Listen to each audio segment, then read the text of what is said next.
So far, there's been mixed reaction following that decision by the Constitutional Court to dismiss the rescission application by the former president. The Apex Court's judgment, handed down by Justice Sisi Khampepe, whom you've just seen, found that Zuma did not qualify for a rescission and sought to reopen the merits of the contempt proceedings, which had already been disposed of, it said. The court also awarded a cost order against Zuma.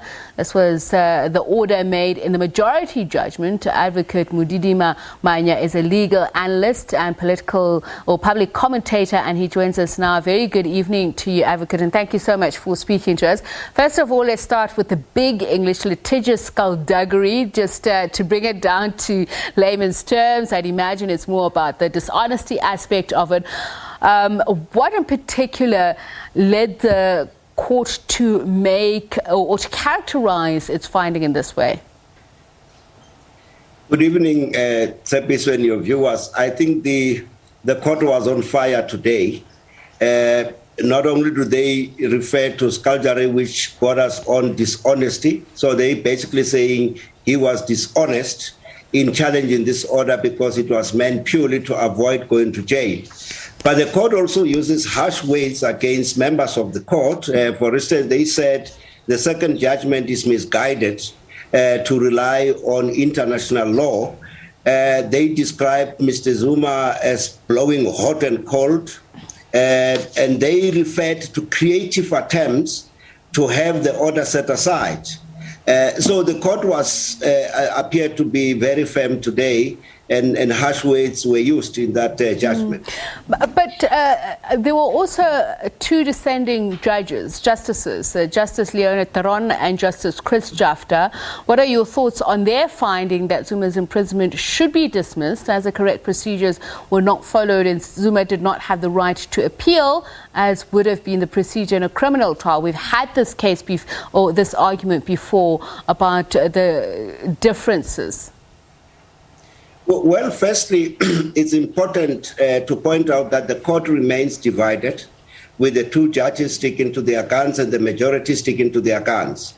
But I think there's something pointed which may be disturbing with regard to the second judgment, the minority judgment, is the view that the two judges hold that the covenant applies. Now, as the majority has found, such instruments only have legal effect externally unless they are accompanied by an implementation act, which means that Parliament ought to have done a formal ratification. So this is why the majority says this does not have any compelling effect here on the South African courts because there's no implementation act for them. And I think it might be a matter of concern how the two judges missed that basic principle. And I think this is why probably, although I may not agree with the language used, but that's probably why the court described their reasoning in that regard as misguided. The second issue is that the majority says, we have afforded Mr. Zuma his procedural rights. But I think one must correct, because there's a perception that this case was about Mr. Zuma's failure to appear before the commission. It was not. This case was about an order of this court directing him to appear, which he failed to. So the court was exercising and vindicating its authority to make sure that its own orders are complied with. I think the debate about whether his right to appeal or not right to appeal, I think it's become a bit academic. The court has said that its judgments and orders are final and are immune from appeal.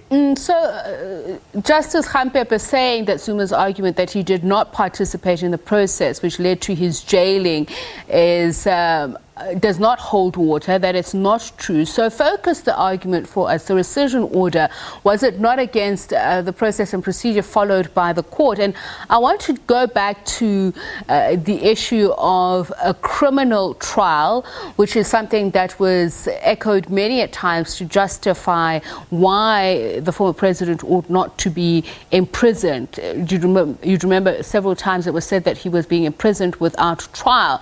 So is there a difference in interpretation of the law, or is it the process that was followed or not followed? Yes, I think there's a big distinction between a normal criminal trial and this type of process which was followed in this case. We have got sort of three types of approaches to matters here. We have what we call actions, where I'm suing Tsepiso for the 50 rands that he owes me. I issue a summons and all these kind of things. Then we have got what we call motion proceedings, which is an application where the court decides on matters based on the documents before it. So there's no like Tsepiso will be called to take a stand. It's in highly exceptional circumstances that happens. Now, in a criminal trial, you are charged, a complaint is made against you that Tsepiso did this, the statement is taken, the police open a docket, take it to the prosecutor, you are brought to court, you apply for bail, you go through a trial in the normal course. This is not what this procedure in the constitutional court involved. This was what I've described as the motion process, where the commission made an application, firstly, to compel Mr. Zuma to cooperate and appear before it. The court considered that and made an order that Mr. Zuma must go and appear.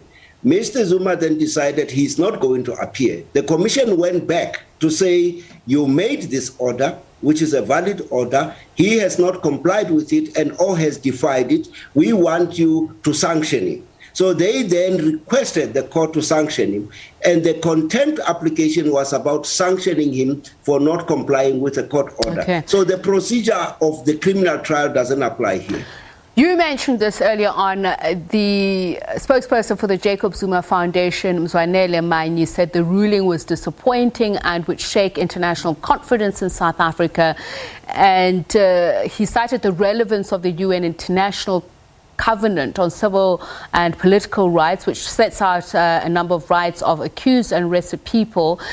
But Justice Khampepe in this case said it is not applicable to South Africa's legal landscape. Why is that? And are we a signatory to such? Where does it begin and end? Well, firstly, former President Zuma must be described correctly as a contemptor as opposed to being an accused in a criminal trial. I think the continued obfuscation of trying to suggest that he's going through a criminal process is misguided. Secondly, South Africa is a signatory to a number of conventions, international conventions. But in law and in terms of our constitution, the effect of those conventions inside South Africa take place when our parliament passes a law to give them legal effect. So any convention or instrument which the Republic of South Africa has assented to or is a signatory to, which doesn't have what we call an implementation act, that is where Parliament has passed a law to give it legal effect in South Africa, it's not really binding on the courts in South Africa. It is, of course, of external effect, which means you can go to an external body outside of the Republic to exercise whatever rights there are. Thank you so much for sharing your insights into these issues. Thank you so much, Advocate Modidima Mannya, legal analyst and public commentator, and we'll continue getting your thoughts on this particular issue. It is our question of the day. Varied responses to the Apex Court's decision, so more from our viewers and various commentators later on.